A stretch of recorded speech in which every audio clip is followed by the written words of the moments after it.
এটা কি নির্বাচনের কথা বলা, নির্দিষ্ট সময়ের মধ্যে নির্বাচনের কথা বলা, এটা কি মহাপাপ? আজকে উপদেষ্টাদের কথা শুনে সেটা মনে হচ্ছে, এবং তারা নানাভাবে বিভিন্ন মানুষকে দিয়ে এটা প্রভোগ করার চেষ্টা করছেন। কেন? অন্তর্বর্তীকালীন সরকার, এটা তো একটি তার যে বৈশিষ্ট্যটা হবে তো নিরপেক্ষ সরকার। এই সরকার যদি কোনো একটি বিশেষ রাজনৈতিক দল গঠন করার ক্ষেত্রে তাদেরকে কি বলে যে মানে পানি সিঞ্চন করে সে চারা গাছ থেকে মহিরুহিতে পরিণত করার দায়িত্ব তো অন্তর্বর্তীকালীন সরকারের নয়, বরং তারা নিরপেক্ষভাবে দায়িত্ব পালন করবে।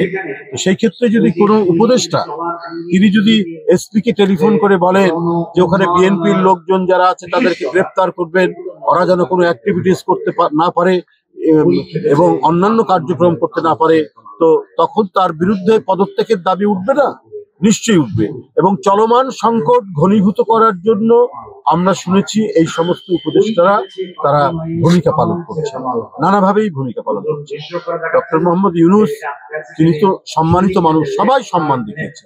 এই সরকারকে যারা আন্দোলনে রত ছিল, যারা আন্দোলন সংগ্রাম করতে গিয়ে যাদের সন্তানেরা হারিয়ে গেছে, ক্রস ফায়ারের শিকার হয়েছে, যারা পৃথিবীতে নেই, এই 15 বছরের দুঃখ বেদনা সমস্ত কিছু ধারণ করে যখন স্বৈরাচারের পতন হলো, ফ্যাসিস্ট যখন পালিয়ে গেল, তখন ডক্টর ইউনূসকে তো আমরা সবাই সমর্থন জানিয়েছি।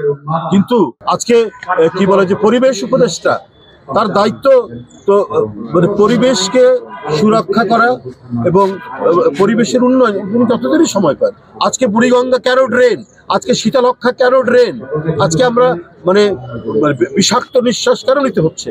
উনি এই দায়িত্ব পালনের পর এমন কিছু ড্রাইভ উনি দেখাননি, এমন কিছু উদ্যোগ তিনি নেননি যে পরিবেশ মানে পরিবেশ সংরক্ষণ বা পরিবেশ দূষণমুক্ত করার জন্য যে কোনো পদক্ষেপ যেটা পরবর্তী সরকার গ্রহণ করবে, সেই ধরনের তো আমরা কোনো পদক্ষেপ আমরা তার কোনো কর্মকাণ্ডের মধ্যে দেখি। কিন্তু খালি দেখি যে খালি নির্বাচন নির্বাচন বললে তো হবে না, খালি নির্বাচন। এটা একটা সরকারের উপদেষ্টারা কি করে এই কথাগুলো বলে?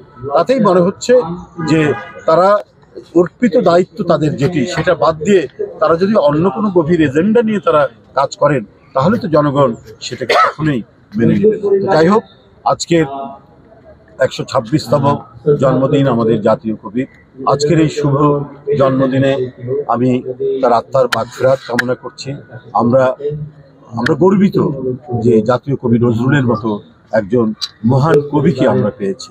আমাদের সুখে দুঃখে আনন্দ বেদনায় শোকে একবারে এক অসম্ভব প্রেরণার উৎস হচ্ছে জাতীয় কবি কাজী নজরুল ইসলাম। আমরা সামনে আরো যত লড়াই সংগ্রাম যাই আসুক না কেন, আমাদের প্রতিটি পদক্ষেপ, আমাদের প্রতিটি মিছিল, আমাদের প্রতিটি স্লোগান নজরুল আমাদেরকে প্রভাবিত করবে।